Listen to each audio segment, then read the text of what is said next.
Hi,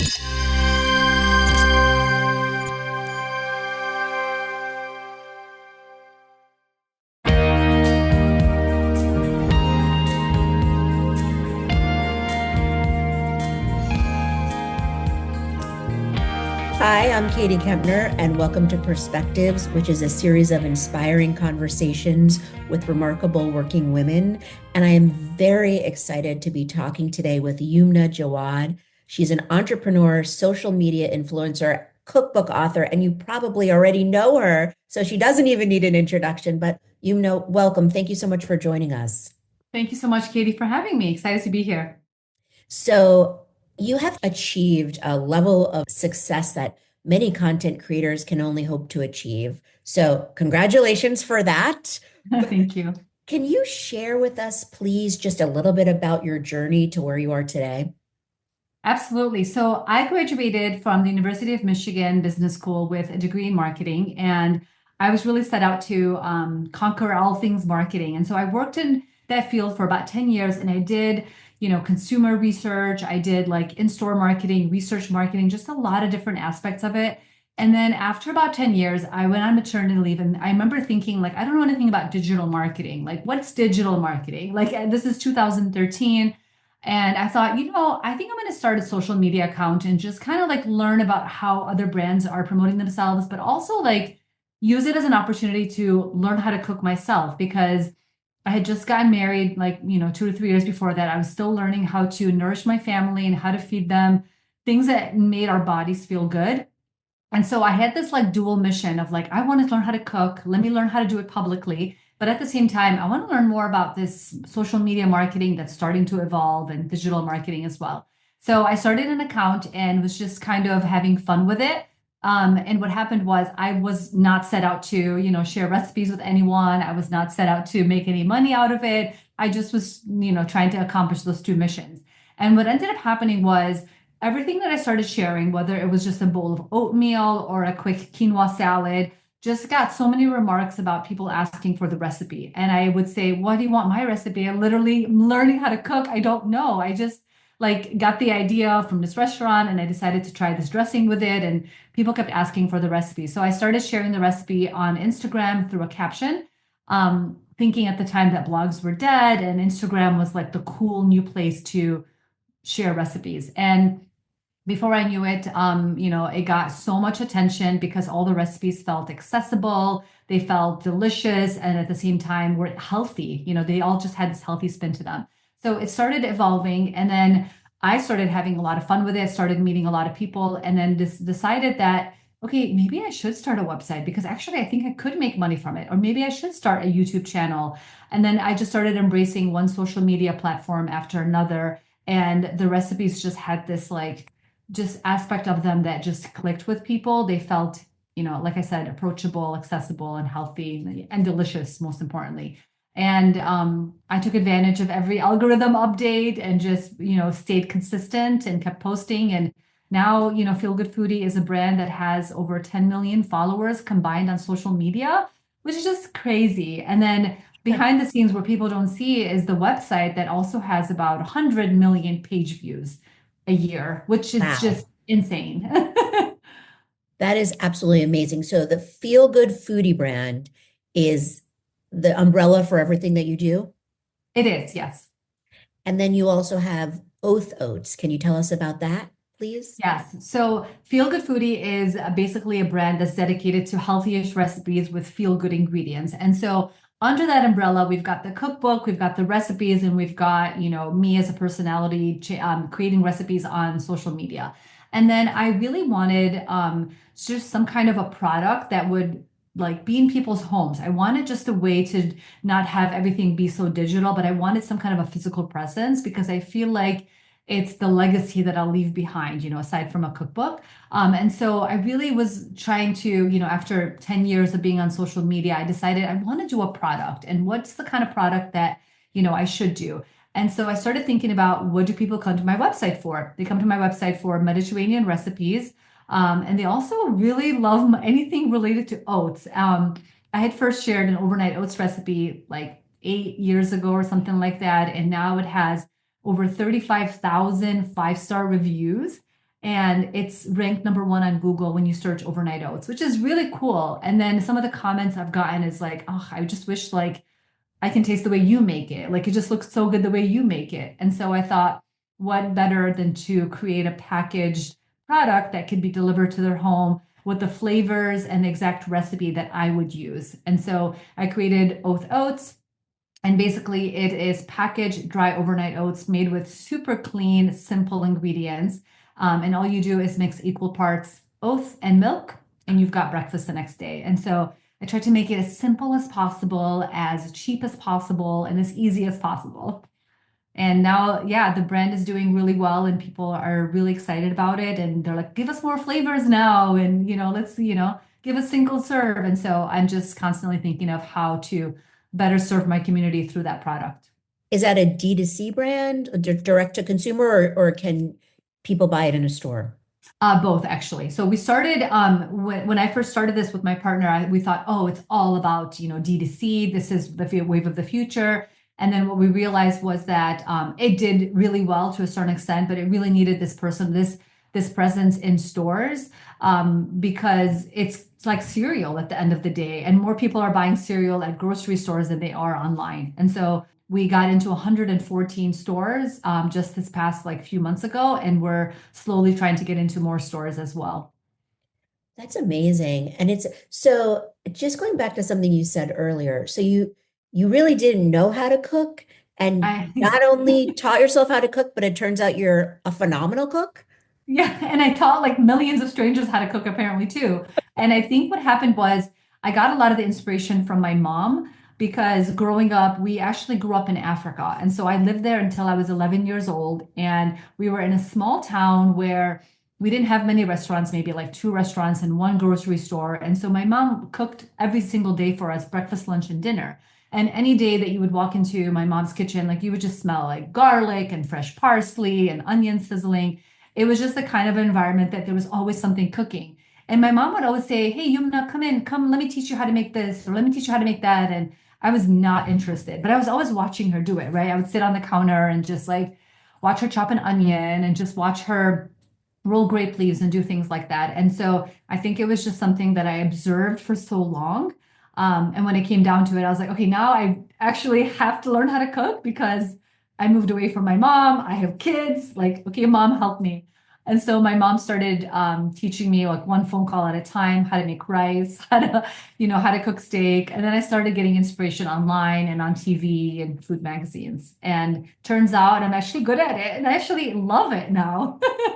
That's amazing. See, okay. So my mother almost never cooked. She was good at it when she did, but it's funny 'cause she just moved near me and she just dropped off a loaf of banana bread that she has learned how to bake since I've grown up. And she said, "Here, this is for my husband Rob, but don't eat it yet." And I thought, "Oh my God, we're celebrating my mom. She can make banana bread now." That's So so it's a good thing. exciting. It's a good thing I I didn't love want to that. go into the same business as you.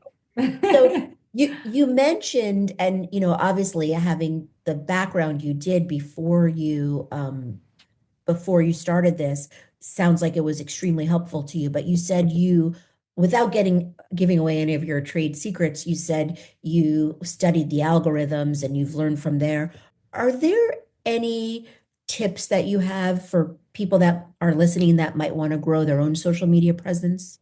Yeah, I think that a lot of times people would come to me now and say, "Hey, I want to make money on social media. I heard you can make a lot of money, and I want to try to make, and I know how to cook, and I think I can do this as a job. Like, what can you help me get started, or like, how do I reach out to brands, and how do I do this?" And I always tell people, I'll say, go home and create content, whether that's photography, whether you're doing a podcast, whether you're doing videos, whatever it is that you're doing, go create content. And I want you to do like 3, 4, 5 pieces of content per week. And I just want you to churn them out for 4 to 5 to 6 weeks and then come back to me and let's chat. And I think that's what ends up happening is I've probably given that advice to like 20 people and like one person came back because it is so difficult to just create content and be consistent. So I would say for anybody who's getting started is to actually just start and then think about a void that you feel in the work in the space that you are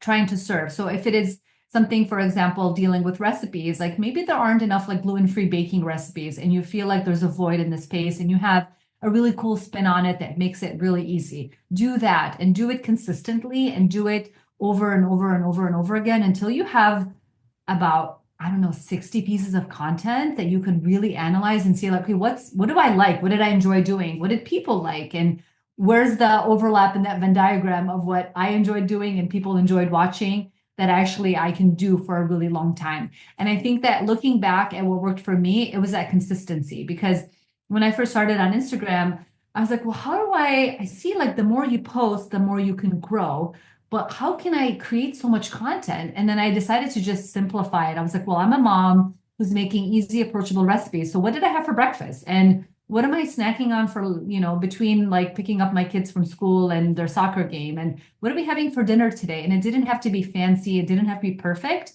but it was something that was relatable. So I would say, be consistent, be relatable, and try to find a niche that is not completely saturated. Does it feel like a lot of pressure? Because you have to maintain your followers, you have to continue to grow, you have to constantly be. I have a niece who's a content creator and not of your level, but I think she has like 50,000, 60,000 followers, enough for brands to pay her some money, but she says it's exhausting. And she's fashion, she's quite beautiful and always posting in clothes, but like sounds like it's a bit exhausting. It really is. And I think the exhausting part is that the more you create, the more you can grow and the more money you can make. And I think the idea of that feels super exhausting because your workday can never be done.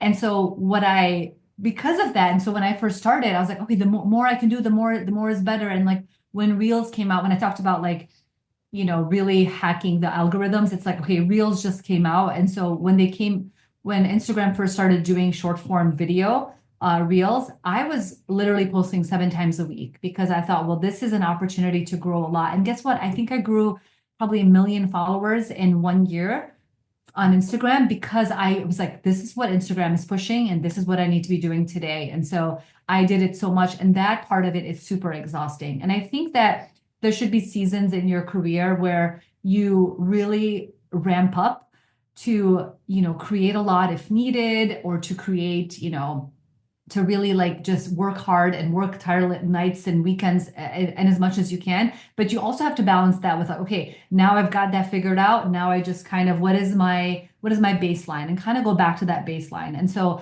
I'll always say like, what is your baseline? And now for me on the website, my baseline is only 2 recipes a week. Like I used to be 3 to 4. And now I'm like, even though I have these tons of ideas, I'm only doing 2 a week. And what I'm doing is when I have an idea, I just put it and I schedule it for something like in a few months. And as much as I want to share all these recipes, I just can't. And same thing when it comes to creating short form video.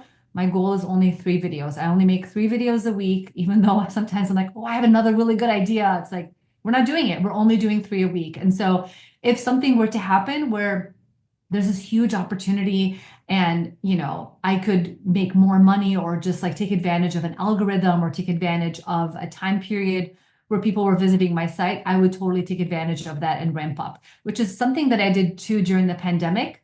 When we all went into lockdown that first month, I actually published 60 recipes. Was it 60 or like I think it was 75 recipes on my website in a row. I'd never done that before. I used to be 3 to 4 a week, and I literally published every single day for 75 days nonstop. And then when Reels happened, I did the same thing with like 1 month, 7 days a week videos. And so I've had those moments that I've like, oh, there's a big opportunity here because this is needed and I'm happy to ramp up, but I just need to make sure to come back down as needed. So I think it's all about that balance, and knowing that more is more, but you can't always do more because it's going to take too much away from you. And then you have that feeling, and I think this is across so many different things, not just doing what you do, where it's just like, oh my God, I'm being pulled in so many directions. I don't even know what to do. Absolutely. Yeah, exactly. And so I have to divide up my time and block out my days in certain ways because otherwise you can be pulled in so many different directions. Well, let's talk about your recipes and the Feel Good Foodie Cookbook. So, how did this actually probably sounds like a silly question because you have all these recipes. So, instead of asking you how it came to be, how did you decide which recipe should go in the cookbook? Well, so when you sign a contract with a publisher versus traditional publishing versus self-publishing, you actually have to create brand new recipes. So you can't actually take the recipes from your website. And so I think you're allowed to take like 10% or 15% of your existing recipes, but it all has to be brand new. And so that was really exciting for me. And so what I thought was I needed a theme because when you look at the Feel Good Foodie website, there's about 1,500 recipes. And it can be all kinds of recipes. I've got Indian recipe, like, a few like Indian recipes, and I've got like 80% of it is Mediterranean recipes, but it could be like a broccoli and chicken casserole. It could be, like pizza tortilla, just all kinds of recipes that I feel like families would enjoy, focusing mostly on Mediterranean. When it came down to this book, I was like, I need a theme. And it all has to fit together so that if you take something from the sides chapter and something from the salad, something from the seafood chapter, it all works well together. So it all had to fit a theme. And I do this quite often where I throw dinner parties and I just cook like 6 recipes from my book and they all just go well together. They're really just that kind of flavor. And so the theme for this book was everyday recipes elevated with Mediterranean ingredients. And so I basically picked 8 ingredients that I thought like were really easy to use. They last forever in your pantry, except for lebne, which is like Greek yogurt, which you can make and it will last like, a good month in your fridge if you wanted it to. And then so everything, not everything, but most of the recipes will have one of those 8. And so it kind of tied things together in that way. And it was at the same time too, I tried keeping things super simple. And so it was all recipes that can be done within 30 minutes, 10 ingredients or less, but they have something special about them that just tastes so good. That's amazing. So, okay, in that vein, many of the people that listen are working. They're either Yeah. working in offices who've gone back to an office or they're working from home. So, do you have any good recipes for a quick but healthy lunch, which is a place I think people often go sideways? Yeah, I think lunch can be really tricky. And so I think what I like to do for lunches is I like to make large pasta salads and I like to include like tuna in those pasta salads or shredded chicken or white beans, for example. And that way you're making a pound of pasta, you're throwing in there tons of veggies, and you're putting in there things that are going to last like a few days. So it's like you're maybe not putting in like cucumbers, for example, but maybe putting in peppers that are going to be a little bit thicker and not as watery, so they'll last a few days. So I love a pasta salad. I think those are super fun, and I have a couple in my cookbook that work really well. And it just feels like you're eating a lot of veggies, and then but you're still eating pasta, and you're still getting that protein that's going to make you feel satiated. And then for dinner too, a lot of the recipes in the cookbook are just simple, approachable things. Like there's one, it's like a chicken zucchini skillet, and so it's just chopped like cubed chicken, chopped zucchini. You've got onions and garlic in there, but I put capers in there. And it's just like it all happens in one pan. But because of the capers, because of the spices that I use, I was literally cooking it yesterday. And there's a contractor in my house who was like, "What are you doing? What is that smell?" He was just like, and he had to taste it. He's like, I'm like, "Well, it's the onion and garlic, but this can really come together in under 30 minutes." And he's like, "We cook chicken and zucchini all the time, but it doesn't smell like that." And I'm like, well, it's the capers and the garlic and the spices. And really it's just super accessible things of just taking humble ingredients like chicken and zucchini and just turning them into something that feels a little bit elevated and special. So, I know you are also known for sharing food hacks. Yeah. What's one we should all know? Let's see. What's a cool food hack that we should all know? Trying to think. I really like the one where you put a strainer on top of your pot of pasta and then you kind of strain it that way. So instead of instead of pouring your pasta and hot water into a strainer with something under it, you're just basically like putting it on top of it. And that way you're not transferring it back and forth. It just stays in the pot. So I Mhm. like that idea. I think that's like a fun, easy hack. That's easy to make. Yeah, that's a fun one that it's like top of mind. And where, for anyone that doesn't know, where exactly can they find you on Instagram? Where can they find how can they find you? I'm everywhere on social media on the website as Feel Good Foodie. And you can also search on Google for Feel Good Foodie and find it that way. So I'm on TikTok and YouTube and Facebook and Threads and all the things, and it's Feel Good Foodie everywhere. And I personally spend an hour answering my DMs every single day and answering comments as well. And so I'm always happy to respond to comments, respond to DMs, and just chat with other moms and other working women. Thank you. It's been a pleasure. And finally, is there one piece of advice that has really helped you through your life and your career that you could please share with us? Yeah, I like this idea of 1% infinity, and it's the idea of getting 1% better forever. And so, whenever you first start a new job, whenever you're a mom for the first time, whenever you're doing just a new project for the first time, it feels so overwhelming and so exhausting. And especially in the data world that we live in now, there's just so much information out there, so much to consume, and so many ways to get better at what you're doing. And so, I also think that whatever job that you're doing, whether it is like you're a mom or whether you work in corporate America or you're an entrepreneur, whatever job that you're doing, you can't just stay stagnant. You can't stay who you are the whole time. You have to continue to get better. And so my whole approach is like, how do I get just 1% better every single day? And you kind of build upon that and you just, it exponentially grows. And if you look at where you were and where you are, it's just it just, amazing to see the progress at the end of the day. So I like to think about it that way. And that way it doesn't feel like, hey, I need to take these 10 courses today to learn all about food photography. It's like, today I'm going to learn about aperture, like with my camera. And now I don't do my food photography anymore. Now I have, two talented photographers that take my photos for me. But there was a season in my life where I was so focused on photography, and every week, every day, I was like, okay, I'm learning this skill today. I'm gonna try to capture more light. I'm gonna try to, work on shadows today, etc. Well, it sounds to me like you personally are much more than 1%, and it's working for you. And thank you so much for sharing that with us. Thank you so much. Yeah, it's been such a fun journey and learned so much. And it's amazing to see like what I do today is so different than what I did a year ago. And my job is literally different every month. Like it just continues to evolve. And I think you just have to have the excitement and the will to just kind of evolve with it and see where it takes you. Perfect. Thank you so much, Katie. I appreciate it. And thank you for listening.